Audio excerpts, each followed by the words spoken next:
Welcome to another Simple Dad TikTok tutorial. In this video, I'll show you how to create the shock video trend videos on TikTok like this. If you're new on the channel and you want to find out more about your iPhone, your Android phone, or any other social media apps, then go ahead and hit that subscribe button to become a part of the Simple Dad community. Hit that like button if you find this video useful.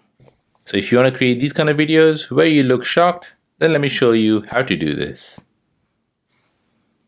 So you want to first open up your TikTok app.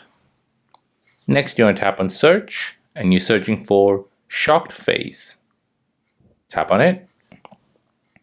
Now within that search results, you're looking for the shocked face effect, which will appear under effects. Go ahead and tap on it. It should look like this. A man with a shocked face. It looks like he's more happy than shocked. Now to use this filter, you want to tap on use this filter at the bottom. This will take you into the TikTok's recording screen and the filter will be enabled. As you can see, this has applied the shocked filter on my face.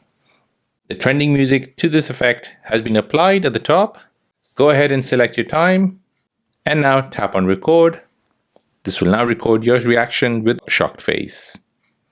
For those of you who cannot see this filter, unfortunately it is not available in your region and TikTok is slowly rolling it out to everyone. So after a few days, keep searching for the shocked filter. So there you go, that is how to create the shocked video trend on TikTok using this effect. If this video is helpful, then please subscribe to see more videos like this. If you have any other questions, then please do let me know in the comment section down below. Thanks for watching and see you in the next one.